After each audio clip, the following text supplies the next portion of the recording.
नमस्कार दोस्तों, मैं रविकांत मनी अथक प्रयास यूट्यूब चैनल पे आप सभी का हार्दिक अभिनंदन स्वागत करता हूं। जैसा कि आप सभी ब्लैक बोर्ड पर देख रहे हैं, आज का जो टॉपिक हमने चुना है वो है जीन प्याजे। जीन प्याजे बीएड और बीटीसी या किसी भी प्रकार का स्टेट हो, यूपी टेट हो या सीटेट हो, इसके लिए जीन प्याजे बहुत ही महत्वपूर्ण टॉपिक है। और जीन प्याजे से लगभग हर एक टीचर बनने के लिए जो भी एग्ज़ाम होता है, उस प्रत्येक एग्ज़ाम में आपको इन महोदय जो कि जीन प्याजे हैं, इनका आपको दर्शन हो जाएगा। तो चलिए जानते हैं, आज ज़्यादा वीडियो को ये नहीं करेंगे और इनके बारे में पहले जानते हैं। जीन प्याजे कहाँ के निवासी थे? तो जीन प्याजे स्विट्ज़रलैंड के निवासी थे। ये स्विस मनोवैज्ञानिक थे और मनोवैज्ञानिक बनने से पहले जीन प्याजे एक चिकित्सक थे। इन्होंने जंतु विज्ञान से क्या किया था? डॉक्टरेट की उपाधि प्राप्त किया था। जीन प्याजे का जन्म जो है 9 अगस्त 1896 न्यूचैटल, ये स्विट्ज़रलैंड का एक शहर था न्यूचैटल, और उनका जन्म यहीं पे न्यूचैटल में हुआ था। और इनकी प्रारंभिक पढ़ाई जो हुआ था यहीं न्यूचैटल विश्वविद्यालय से हुआ था। और उसके बाद इनका मृत्यु कहाँ हुआ था? तो जीन प्याजे का मृत्यु 16 सितंबर 1980 को स्विट्ज़रलैंड के ही जेनेवा में हुआ था। इन्होंने महत्वपूर्ण बहुत सारा ये इनका जो है मनोविज्ञान के क्षेत्र में बहुत सारा योगदान इन्होंने दिया, सराहनीय योगदान था। उसमें क्या था, सबसे फेमस जो इनका एक थ्योरी हुआ वो संज्ञानात्मक विकास का थ्योरी, यानी कि कॉग्निटिव डेवलपमेंट का थ्योरी जो है सबसे ज़्यादा फेमस हुआ था। इसमें क्या किए थे, देखिए इनके जीवनी के बारे में अगर और समझिएगा तो ये सर्वप्रथम क्या किए, और जब इन्होंने स्विट्ज़रलैंड से जब क्या कहते हैं 1896 में जब जन्म हुआ तो 1919 में ये कहाँ गए? ये पेरिस गए। पेरिस में जाके क्या किए, पेरिस में एक बिनेट टेस्टिंग प्रयोगशाला था, उसके साथ जुड़े और वहाँ पे फिर जाके बहुत सारे बच्चों पे उन्होंने शोध किया। और शोध का जो उनका जब इसका रिपोर्ट प्रकाशित हुआ 1922 में, 1920 में जैसे 1919 में गए थे ना, उसके बाद 1920 में बिनेट टेस्टिंग लैब से जुड़े और 22 में जब इनका ये क्या कहते हैं सिद्धांत प्रकाशित हुआ तो उसके बाद ये फेमस हो गए। और उसके बाद ये कहाँ चले आए? स्विट्ज़रलैंड में चले आए। स्विट्ज़रलैंड आने के बाद इन्होंने एक जो फेमस है इनका संज्ञानात्मक विकास का थ्योरी था, यानी कि कॉग्निटिव डेवलपमेंट थ्योरी था। इसके अंतर्गत इन्होंने क्या कहा, जो बच्चा जो होता है नन्हा वैज्ञानिक, बच्चों के क्या कहा इन्होंने? बच्चे को इन्हें नन्हा वैज्ञानिक कहा। और उसके बाद इन्होंने क्या कहा, जो बच्चा जो होता है जैसे जैसे वो परिपक्व होता है वो धीरे धीरे अपना कॉन्सेप्ट क्लियर कर लेता है और वो सीख जाता है। वो कैसे सीखता है? बच्चा जो है भाषा सीखता है वातावरण से, अंतःक्रिया के द्वारा बच्चा भाषा सीखता है। कैसे भाषा सीखता है? अंतःक्रिया के बाद। नन्हा वैज्ञानिक इन्होंने कहा। चलिए उसके बाद इन्होंने क्या कहा, इस संज्ञानात्मक विकास के थ्योरी को प्रस्तुत करते हुए कुछ इम्पोर्टेंट कॉन्सेप्ट दिया, यानी कि महत्वपूर्ण संप्रत्यय पेश किया, प्रस्तुत किया। उसके अंतर्गत पहला क्या कहा, पहला पॉइंट इन्होंने क्या कहा? अनुकूलन। पहला पॉइंट इन्होंने क्या कहा? एडेप्टेशन, यानी कि अनुकूलन। बच्चा जो है वो वातावरण के साथ अनुकूलन, जैसे एक कहावत भी है, जैसा देश वैसा भेष, उस हिसाब से बच्चा अनुकरण या अनुकूलन के माध्यम से वो वातावरण में अपने आप को अनुकूलित कर लेता है। उसमें 2 पॉइंट, उसमें 2 टॉपिक या 2 प्रक्रिया बताया अनुकूलन का। एक फर्स्ट जो है आत्मसातकरण, यानी कि एसिमुलेशन, और सेकेंड क्या है? एकोमोडेशन, यानी कि समायोजन। आत्मसातकरण में क्या होता है, इसमें बच्चा पूर्व ज्ञान के आधार पर अपने अंदर एक कॉन्सेप्ट बना लेता है और इसमें पूर्व ज्ञान का बहुत महत्वपूर्ण योगदान होता है। और उसके बाद क्या होता है? समायोजन। समायोजन क्या है? पूर्व ज्ञान और वास्तविक ज्ञान, यानी कि उस समय के वर्तमान ज्ञान को, दोनों को जोड़ना ही समायोजन कहलाता है। और इस आत्मसातकरण में क्या होता है, जैसे कि आप देखिए, इसमें एक उदाहरण ले लीजिए। अगर बच्चा कोई कुत्ता देख रहा है, वो उनका जैसे देखने का नज़रिया है, और कुत्ता जब देख रहा है तो कुत्ता क्या है? काला है। और उसमें देखा जो कुत्ता है, कुत्ता काला है, उसके पास 2 आँख है, 2 कान है, 4 पैर है। उसके अनुसार फिर वो क्या किया, अपने अंदर वो छवि उसका बना लिया, माइंड में वो छवि सेव कर लिया। उसके बाद फिर जाके अगर दूसरा कुत्ता देखता है जो कि उजला कलर का, यानी कि व्हाइट है, और उसको व्हाइट को देखते ही उसके दिमाग में एक पूर्व ज्ञान जो पहले से है, जो कुत्ता क्या होता है, काला है, उसके अनुसार से वो फिर अपना कॉन्सेप्ट बना के और वो समझ जाता है जी नहीं ये भी कुत्ता है। और इसमें समायोजन में क्या होता है, वही फिर देखता है पूर्व ज्ञान तो है, इसके पास जो चार पैर वाला जानवर कुत्ता होता है, फिर अगर ये बिल्ली को देखेगा तो इसको भी देखेगा कि भाई इसके पास भी चार पैर है, ये दो आँख है, दो कान है, इस प्रकार से देखेगा। लेकिन नहीं, उसका कॉन्सेप्ट वो अपने अनुसार से बना लेगा पूर्व ज्ञान का पूर्व ज्ञान का प्रयोग करके, और फिर जाके उसका समायोजन कर लेगा, और यही है समायोजन। और इन दोनों के बीच यानी कि आत्मसातकरण और समायोजन के बीच ही, दोनों के बीच एक प्रकार से संतुलन जो होता है, ये दोनों को जोड़ना ही संतुलन कहलाता है। इसके बाद एक शब्द है, क्या है? एस्कीमा। एस्कीमा आपको बहुत ही इम्पोर्टेंट शब्द है। एस्कीमा होता क्या है? पहले तो इन्होंने कहा, जीन पियाजे ने कहा कि एस्कीमा जो होता है जन्मजात प्रवृत्ति है, बालक के अंदर जन्मजात प्रवृत्ति होता है एस्कीमा का। एस्कीमा होता क्या है? तो एस्कीमा, जब एक उदाहरण के द्वारा हम इसको समझेंगे एस्कीमा को। एस्कीमा, सपोज कीजिए कि किसी बालक को आप एक गुलाब का फूल दिखा दिए, गुलाब का फूल दिखा के और उसको बता दिए कि ये है गुलाब का फूल, तो वो अपने अंदर उस छवि को सेव कर लेता है, अपने ब्रेन में, अपने माइंड, मस्तिष्क में उस छवि को सेव कर लेता है। जो ये क्या है, अगर लाल है और इसका जो आकार है जिस प्रकार से गुलाब होता है, तो गुलाब का एक छवि उसके अंदर सेव हो जाएगा, और उस छवि को वो माइंड, मस्तिष्क में सेव कर लेगा। और पुनः जब हम अगर गुलाब कहते हैं, और गुलाब कहने से ही उसके अंदर एक छवि का वो क्या हो जाएगा, उसके अंदर जो पूर्व मतलब आप बता दिए थे जो गुलाब क्या होता है, किस कलर का होता है, वो छवि उसके माइंड में आ जाएगा, और सट से बच्चा कहेगा नहीं ये गुलाब है और इसका कलर ये होता है और गुलाब इस प्रकार से होता है। तो एस्कीमा जो होता है वो एक प्रकार से किसी भी वस्तु का एक छवि अपने अंदर समाहित हो जाता है, अपने अंदर आ जाता है। उस छवि का प्रयोग उस सेम परिस्थिति या कंडीशन वैसा ही आता है, तो उस छवि का प्रयोग बच्चा फिर से कर लेता है।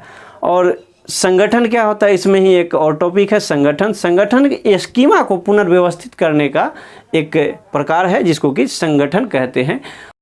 जीन पियाजे महोदय ने संज्ञानात्मक विकास के 4 अवस्था बताए, 4 स्टेप बताए, या 4 सोपान कहिए। फर्स्ट स्टेप क्या था? फर्स्ट अवस्था जो था वो संवेदी गामक अवस्था था, और इसको इंग्लिश में क्या, सेंसरी मोटर स्टेज कहते हैं, जो कि जन्म से 2 वर्ष तक था। सेकेंड जो अवस्था था वो था हमारा क्या था, पूर्व संक्रियात्मक अवस्था, जिसको प्री ऑपरेशनल स्टेज भी कहते हैं, और ये 2 वर्ष से लेकर 7 वर्ष तक था। सेकेंड के बाद हो गया थर्ड था। थर्ड क्या था? तीसरा जो था मूर्त संक्रियात्मक अवस्था, जो कि इसको इंग्लिश में कहते हैं कॉन्क्रीट ऑपरेशनल स्टेज। इसमें क्या होता है, मूर्त वस्तुओं पे बच्चा जो है ध्यान देता है। उसके बाद जो है वो चौथा अवस्था जो था औपचारिक संक्रियात्मक अवस्था, यानी कि इसको फॉर्मल ऑपरेशनल स्टेज कहते हैं, जो कि 11 वर्ष से 15 वर्ष तक था। उसके बाद हम देखते हैं फर्स्ट जो है संवेदी गामक अवस्था, उसके बारे में हम डिटेल से देखेंगे। पहले संवेदी गामक अवस्था के बारे में हम देखेंगे। संज्ञानात्मक विकास के 4 अवस्था में प्रथम अवस्था जो था संवेदी गामक अवस्था, इसको सेंसरी मोटर स्टेज भी कहते हैं, और इसका जो काल है वो जन्म से 2 वर्ष तक था। इसमें क्या क्या होता है, बच्चे में क्या क्या विशेषता आता है वो देखेंगे। संवेदी गामक अवस्था जो है, इसमें कहने का तात्पर्य ही है सेंसरी मोटर, यानी कि इसमें जो बच्चा है ज्ञानेंद्रियों के माध्यम से सीखता है। सेंसरी मोटर स्टेज में बच्चा जो है ज्ञानेंद्रियों के माध्यम से सीखता है। ज्ञानेंद्रियाँ 5 है। कौन कौन है? ज्ञानेंद्रियाँ 5 है। आँख, कान, नाक, जीभ और त्वचा।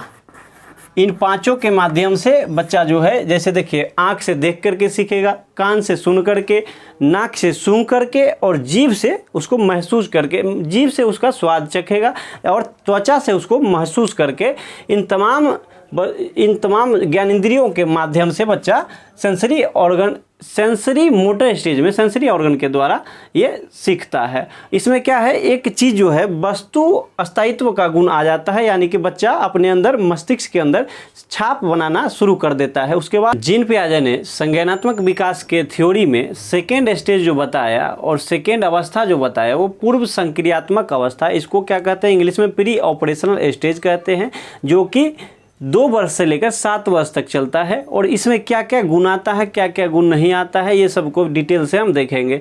इसमें बच्चा जो होता है प्रतीक यानी कि सिंबल का प्रयोग करना, सिंबल को समझने लगता है। यानी कि आप साइकिल कहेंगे तो वो अपने छवि जो है अपने मस्तिष्क में बना लेगा साइकिल का, यानी कि मन मस्तिष्क में वो सिंबल या प्रतीक बना लेता है और प्रतीक का प्रयोग करना सीख जाता है। इसमें क्या होता है, पूर्व संक्रियात्मक अवस्था में बालक के अंदर जीववाद के कॉन्सेप्ट जो होता है, यानी सजीव और निर्जीव के बीच में अंतर नहीं कर पाता है। किसमें, पूर्व संक्रियात्मक अवस्था में, यानी प्री ऑपरेशनल स्टेज में जीववाद का उसमें ज्ञान नहीं होता है। और उसमें क्या होता है, अपलटावी का गुण भी नहीं होता है, यानी कि अपलटावी का गुण उसमें नहीं आता है। जैसे कि अपलटावी क्या होता है, एक बार एक उदाहरण से इसको समझिए।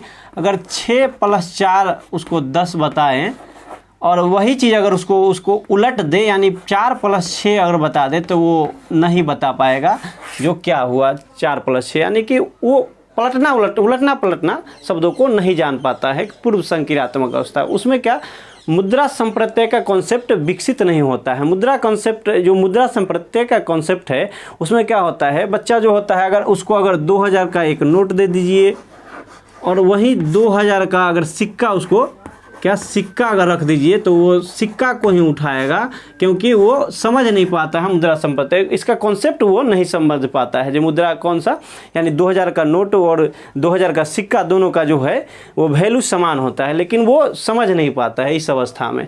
उसके बाद क्या है, भार को भी नहीं समझ। भार कैसे, अगर इसको उदाहरण से समझे, अगर उसको 1 kg कहीं अगर एक तरफ जो है बाट जो 1 kg का होता है, बाटखारा जो हम लोग कहते हैं, वो एक तरफ चलाएंगे तराजू पे, और दूसरे तरफ जब देखेंगे तो 1 kg रुई चढ़ा देंगे। 1 kg रुई, उसमें क्या होगा, उसका लगेगा उसको जो ये रुई ज़्यादा है। और वही चीज़ जो है भार का कॉन्सेप्ट वो नहीं समझ पाता, दूरी का भी कॉन्सेप्ट नहीं समझ पाता, हाइट का कॉन्सेप्ट नहीं समझ पाता है।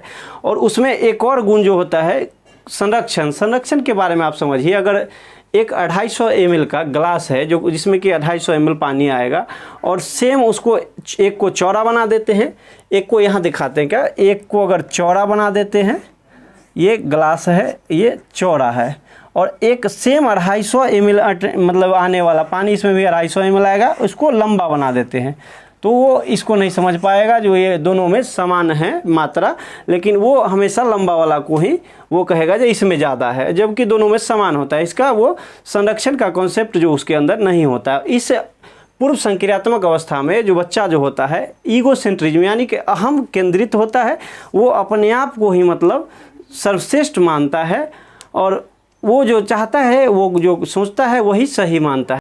इस अवस्था में वो सेंट्रिज्म यानी कि एकदम ध्यान को जो है एक जगह केंद्रित कर सकता है और एक जगह केंद्रित कर लेता है।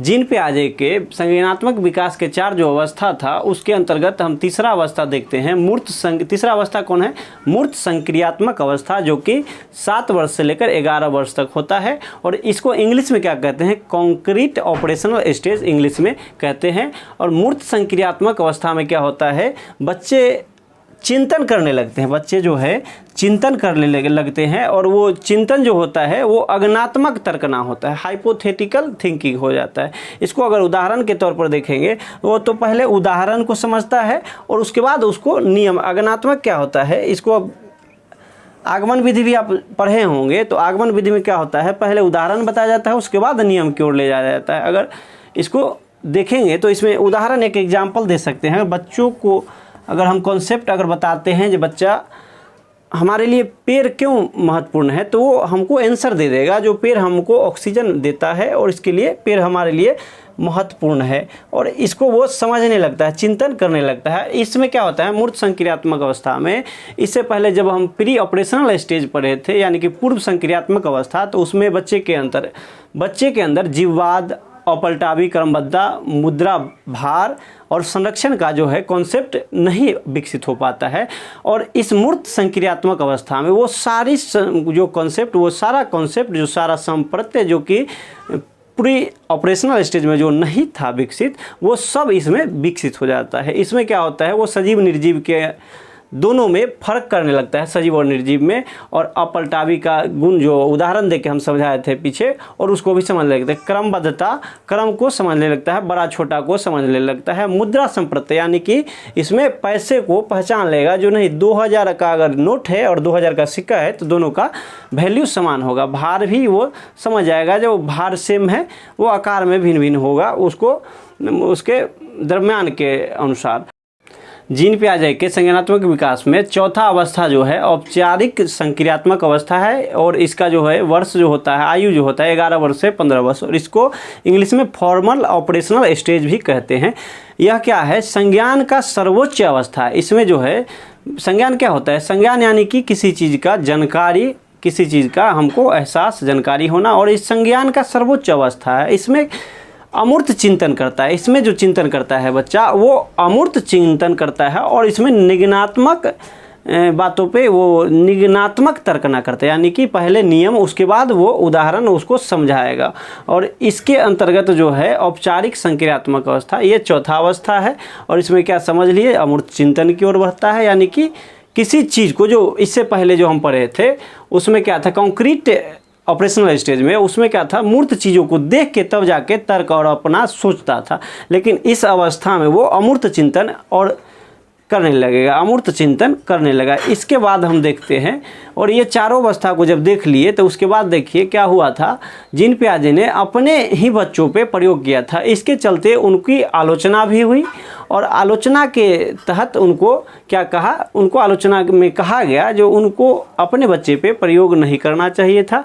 और एक वाइगोत्स्की महोदय है, वाइगोत्स्की महोदय ने भी पियाजे जी का आलोचना किया और कहा, पियाजे का कहना था कि पहले बच्चों में विकास होता है, उसके बाद बच्चा सीखता है, यानी कि अधिगमित होता है। लेकिन वाइगोत्स्की का मानना था, लेव वाइगोत्स्की उनका पूरा नाम है, और लेव वाइगोत्स्की का मानना था कि बच्चे में पहले अधिगम, यानी कि बच्चा पहले सीखता है, उसके बाद उसके अंदर विकास की प्रक्रिया होती है। चलिए आज हम जीन पियाजे के बारे में आप लोगों को बताए, कैसा लगा इसके बारे में आप नीचे कमेंट करें, और चैनल को सब्सक्राइब करें, और अपने दोस्तों के साथ शेयर ज़रूर करें। धन्यवाद।